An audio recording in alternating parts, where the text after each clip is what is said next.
Welcome to Malcolm Presents. I'm Malcolm Berman with my co-host, Pat Alesia. Right, I always say Alesia, Pat Alesia. It's spelled Alicia, and for some reason, I keep on thinking like that. Anyway, here's the commander of the American Legion on Nassau County. Pat, take it away. Introduce us to your guest. Okay. Good evening, everyone. My name is, as Malcolm said, Pat Alesia. I'm the current commander of the Nassau County American Legion. And tonight we have a very special guest with us, Ralph Esposito. Ralph spent over 57 years in the American Legion, and during that time participated in all the post positions, vice commander, treasurer, membership officer, to include being the post commander on 4 different occasions. Ralph is currently the director of the Nassau County Veterans Services, and he's been in that position for over 8 years. Ralph has been the perfect advocate for veterans and their families. So without further ado, I introduce Ralph Esposito, and we'll ask you, Ralph, just to spend a little time talking about your military experiences and what motivated you to join the American Legion in the first place. Okay, as everyone heard, my name is Ralph Esposito. I'm the Director of Veteran Services for the great county of Nassau in Long Island. I joined the United States Navy when I was 17 years old because I grew up in Brooklyn, and if I didn't join, I would have wound up probably buried by the age of 21. I wasn't the best kid in the world. I'm being honest. Okay. So I joined the United States Navy. I joined the reserves. I went into, I was assigned a USS Ticonderoga, CVA-14, an aircraft carrier out of San Diego. I reported for duty in 1962. I went over to Vietnam in 62.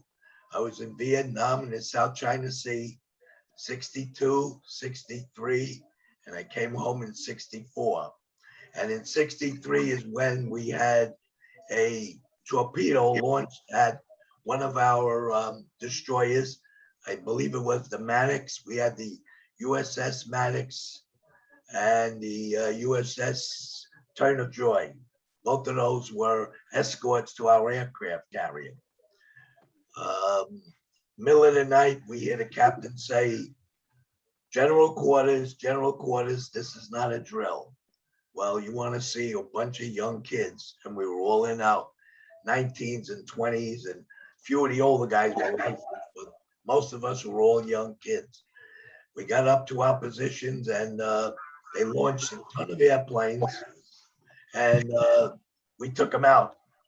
But I was very, I thought about this my whole life. My life, I was cheering for somebody to die, and I'm never that way. It just bothered me. I would say, get him, and then meanwhile we lost somebody's life. I mean, they were trying to take ours, but Exactly. It bothered me to no end. And came home, and I was I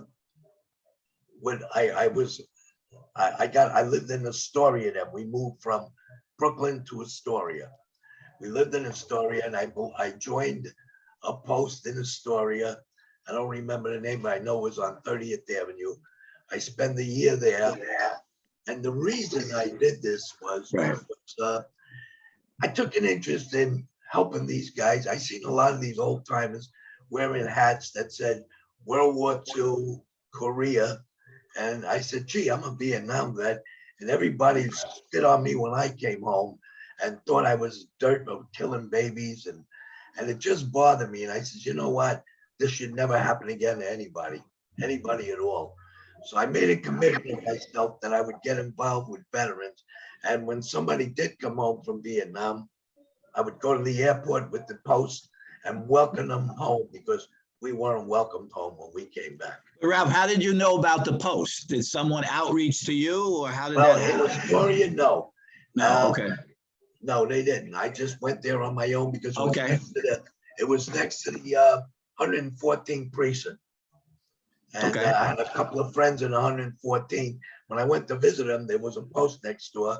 I asked a couple of the old guys, you know, how would I Yeah. find this post?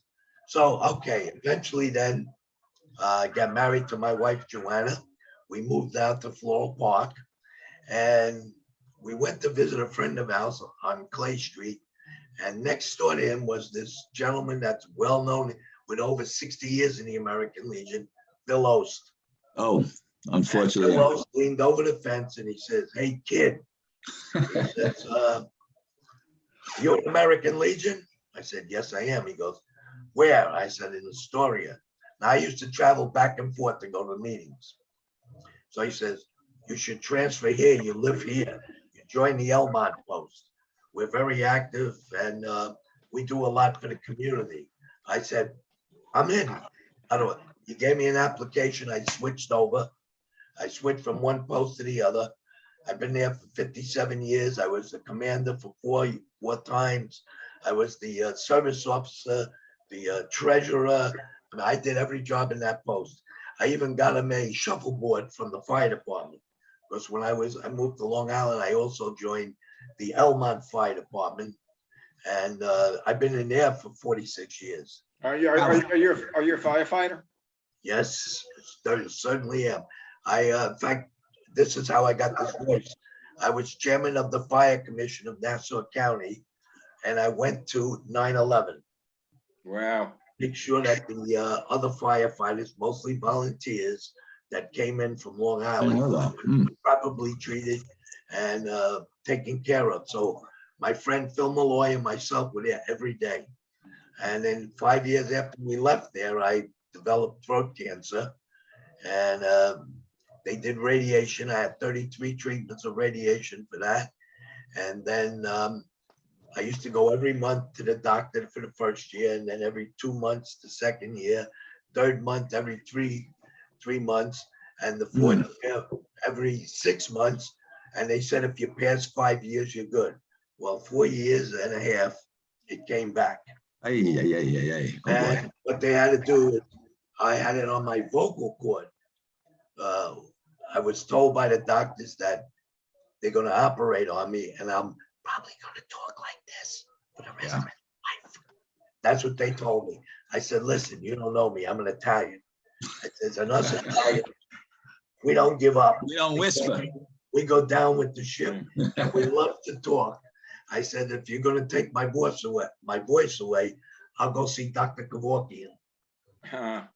Okay. I'm serious. I was really, I mean, how do you tell an Italian he can't talk? Sure. I use my hands, I talk, it's amazing. So it worked out. My voice got stronger and stronger. And I've been an advocate for veterans my whole life. I love what I do. I worked for UPS for 31 years. I served in, like I told you, I'm in the fire department. I was chief of the fire department. I am presently the commissioner. And my post, I'm still very active. Anything that goes on in that post, they contact me. I run the Veterans Day, Memorial Day, and the Belmont Day Parade every year. I took it over from Bill Ost 10 years ago. He couldn't do it anymore, so he asked me if I would step in, and I did. And we have a phenomenal post. Our post it's a real community-oriented post.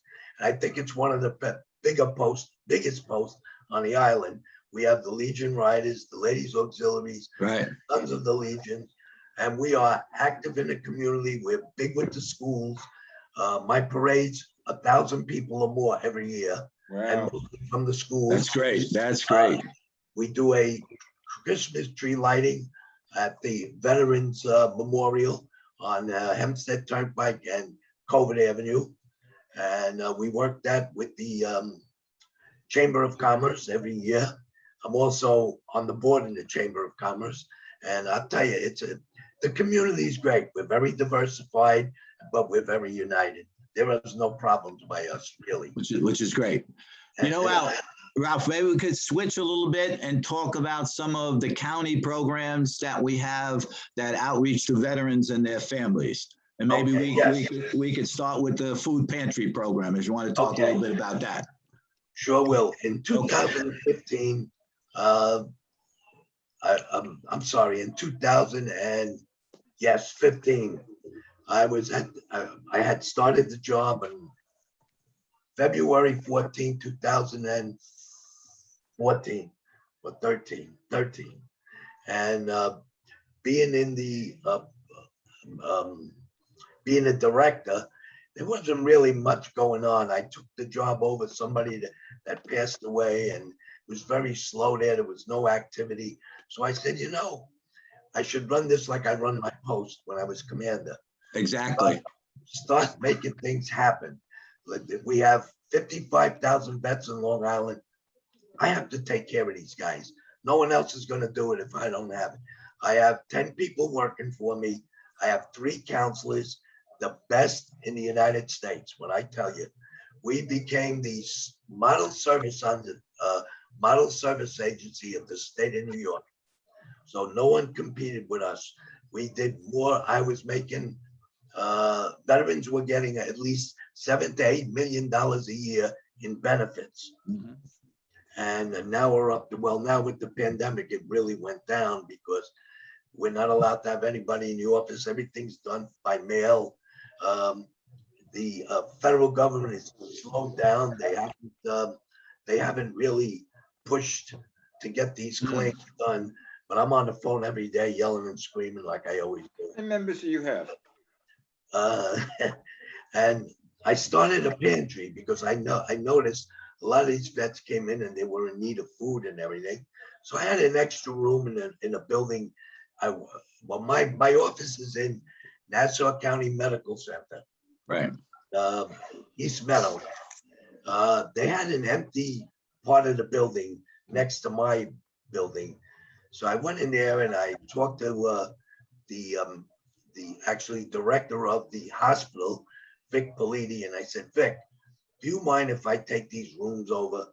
They're empty anyway. I mean, well, you're not gonna do anything with them. How about if I utilize them? He said, Ralph, whatever you need. He says, whatever you need. Now, I worked with Vic in Nassau County. Before that, he was actually the safety officer of the whole county.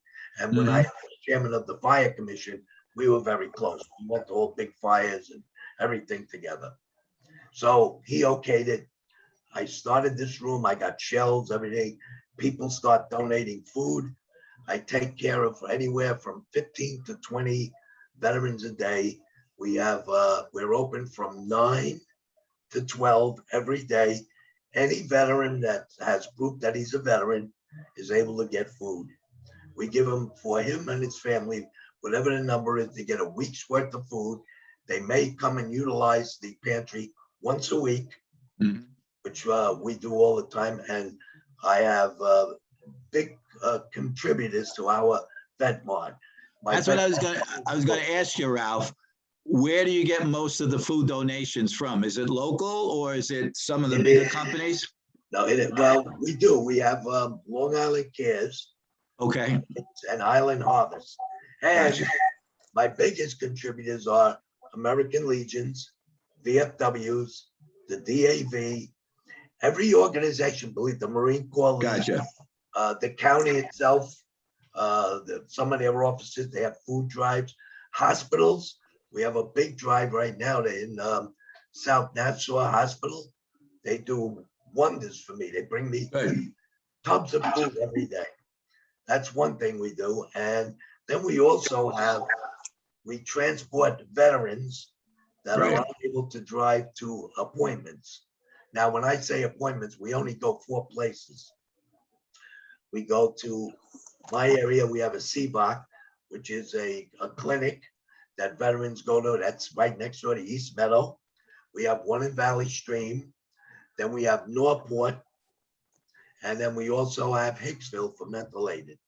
So those 4 places, if somebody has an appointment, they're unable to drive, they call, we pick them up. Volunteer drivers, I had 90 of them. Wow. I have 18 cars that I'm responsible for, county cars.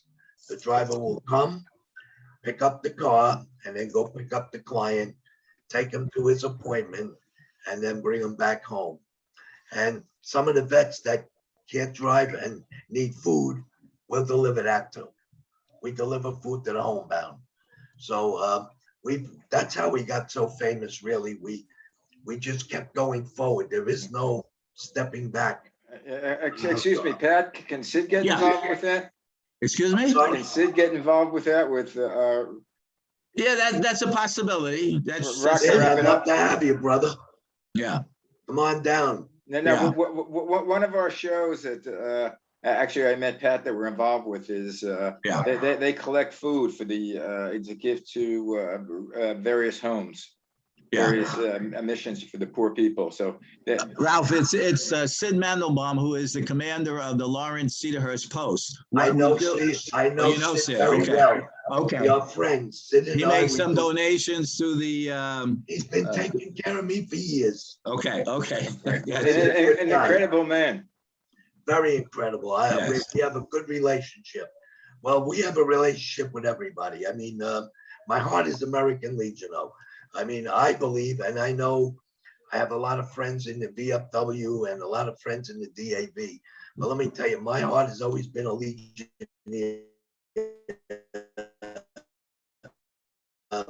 It's one of the best organized of an active post. The idea is to recruit. For whatever reason, he's starting to I freeze a always bit. tell Pat and I tell when we go, it's over. If we don't post every day, they can't afford to live there. Right now, in fact, thanks to our We are experiencing technical $1 million that difficulties. we're I don't able know if to you guys can see it. post. We are experiencing some technical Sorry. difficulty. I'm sorry, No, guys. is that we're fine. Oh, it looks good here. Oh, look, okay, let's continue. Maybe it's, okay, I'll play through. On my end, you're freezing. Well, no, we're fine. I see Pat. We're fine at this end. Okay, then now you're maybe Los Angeles. I'm out in the left coast. Oh, but I hear Oh, you no clearly. wonder. I hear There's a you. lot of wind coming this way. Maybe. I'm not maybe, I can see it outside. Yeah. So that might be the But problem. anyway, Pat and I have also talked about, getting the younger folk involved. Right. That's what we're doing. It's a big job. I advocate that every day. We need young people in our American Legions, VFWs, in all organizations with veterans. Like I say, when we go, it's over if we don't get these young people. Yeah. Now, what I did to get this going in Outpost, we started a Legion Riders. Legion Riders are motorcycles. Yeah, we've A had some lot of people on. young guys love motorcycles. In fact, all my Legion Riders are young. I believe Eric Spinner is about the oldest one. He's 78, but he still rides. And we have a great time with them. Ralph, They go Ralph, every day. let me say something. Malcolm knows Keith and Steve McManus, because we had a Oh, podcast excellent. and they talked about both programs, which was good, Right, and believe me, they're the ones that keep us going, really. And they are Sons of the Legion. You do not have to be a serviceman to be in the Sons of the Legion. You just have a father, a grandfather, a relative to make sure that, to show that you're somebody in your family was in the service.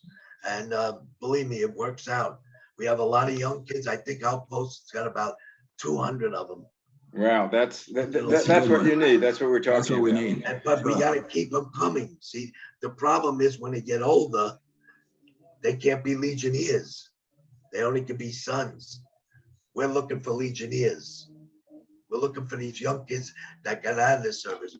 Like now, we're bringing there's going to be a law put in effect pretty soon. We're working on it right now that says any veteran that gets out of the service or any military man that wants to take a civil service test, free to get the police department, it costs you $150 just to take the test.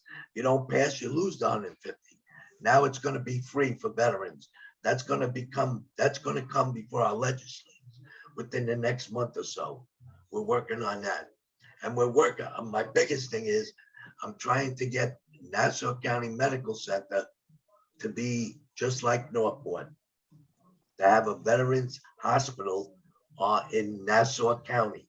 That really means a lot, because right now we're traveling anywhere from 40 to 30 to 20 miles back in one way to go to the hospital with these veterans that have to get treatment. Where if they live in Nassau, the most it'll be is 10, 15 miles to go to a clinic or a hospital that when they need care. So we're trying to do a lot of things. I try to concentrate on one, but there's a lot of brick walls, but we'll work them through. And like my boss says, if anybody can do it, you'll do it. I said, yeah, I'm sure with your tenacity. I love what I do. I really mean it. I have a passion for this. This job means so much to me, and being a member of the Legion really means a lot to me too. Well, I said, we have, how many shows have we done, Pat?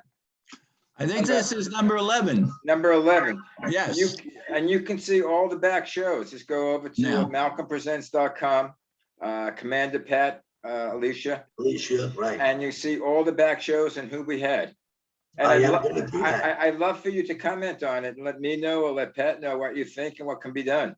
I will. Well, what can be done? You keep up the good work. That's all you can really do. That's it. No, I'm trying us to, basically we've been in Nassau County, but I'm trying to get us into the national recognition of, Very important. Yeah. Very important. You're right. I like what you're doing. Believe me. Yeah, because as I said earlier, this is, unlimited potential. You're only limited by your own imagination. Correct. It's a powerful tool. No doubt about it. No doubt about it. Yeah. I mean, look at what's happening with things like Facebook and Google. They started out small. Yeah, but you know what? They get themselves in trouble. Oh yeah, well, we're not going to get in trouble, but I mean, no, we're not going to get in trouble. No. I might get. You're right. You are right, Ralph. You got to be careful when you get into those. That's correct. Agencies, Well, that's why we have people like you aboard. Listen, I love doing this. Like I say, to me, this is the best job I ever had. I really mean it too. I mean, I did 31 years in UPS, and nothing is like the Veteran Service Agency. I go home, I am so happy. If I help one person a day, which it's more than one, but if I help one person, I go home with a smile. Ralph, it's got to come from your heart, or you'll never be able to do it. Ralph, I wanted to just real quick, with the time we have left, maybe we could talk a little bit about the drive-through stand downs at Freeport Armory that we do twice a year. Yeah, I do 2 stand downs a year. Now, a stand down is to help the home veterans don't have much. Right. So we do 2 a year. We used to do them we still do them in the Freeport Armory, but when the county owned it, it was big because I had the whole armory. Now the armory is owned by Freeport. The Mayor Kennedy, phenomenal, still allows me to use it.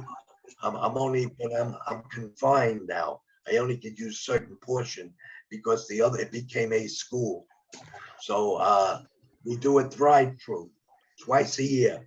I do it in July or June now because it was too hot in July. And Tuesday before Thanksgiving, 23rd of this month. What we give away here is, you wouldn't believe. We have somebody that donates brand new boots, jackets, everything is new. I give nothing used away anymore. We started out with used clothes. I don't accept them no more because when it was over, a ton of stuff left. I had to wait for Trump to pick up all this clothes. I was there till almost 9 o'clock at night. We started 6 in the morning. Wow. Now, I started at 6, but we opened at 9. And we're going to do a new one now. We're going to do it from 9 to 2 on the 23rd. They will get everything brand new. It's a drive-through. I give them food. I give them clothing. I give them toiletries. There's nothing And if they need any benefits, they'll come. I give them a card. They call me at my office. Our counselors help them. It's a great thing. We're the biggest stand down in New York, and we're the only ones that do it twice a year, and it just keeps going. Suffolk County don't do it anymore. We do it. And Ralph, what about the turkeys? we give turkeys out Right. too. Right, That's it. Island Harvest Spring. right. At Thanksgiving, we used to be able to give them a turkey dinner when I had the whole armory. I don't have the armory anymore. It's a drive-through now. But I do, on the way out, they're there with turkeys, Yeah. all the fixings for Thanksgiving. They get the whole 9 yards. And believe me, that day I go home, I'm 7 feet. I'm only 5'2", but I'm 7'8". That's right. You're a giant on that day. That's for You sure. better believe it. You're 5'2"? That's all I am. And eyes are blue. And remember, Ralph, that we had over 400 veterans come through the drive-through the last Oh, time we had it. 400. Yes. It gets bigger every year, and that's not really a good thing. When Yeah, I know. I'm not proud of it being 400. Yeah. I'm proud of it's only 20 people. Then I know I did my job. No, but you have people in need. That's correct. That's And we make sure we service them. and then go to you and still maintain their pride. That's right. Exactly. A lot of people, especially guys like you, they suffer because they're proud. But you have but all you guys as vets have similar experiences a lot. You know the good part, you got to see the volunteers I get from the Legion, from the America, from all the organizations. I mean, they call me all the time, Ralph, when is the stand down? I'll be there to help you. I'll be there to help you. The day before, I have about maybe 50, 60 guys come into, we set up the bags for the next day for the stand down, because everybody gets a bag. They open their trunk, goes in their car. When they get up to the wind, when they get up to us, I ask them, what size boot are you? They'll say 10, sneaker, boot, whatever we have.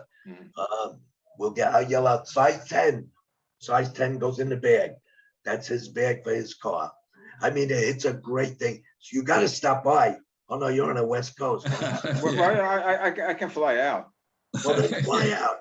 I'll put you up in the armory. You can sleep in the sleeping bag.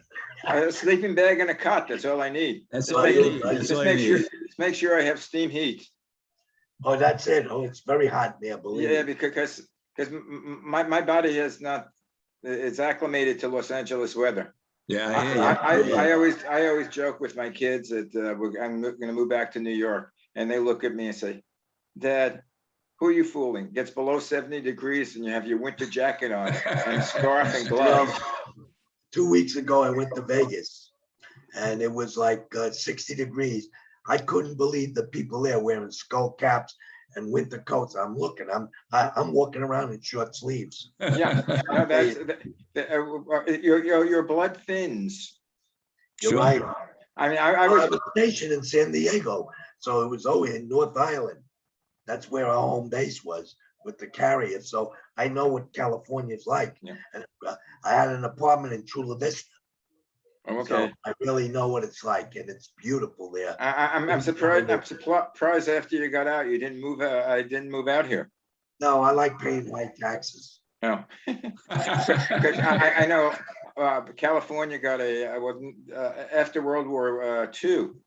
A lot of vets, were shipped out of here, and when the war was over, they moved here from the West Coast.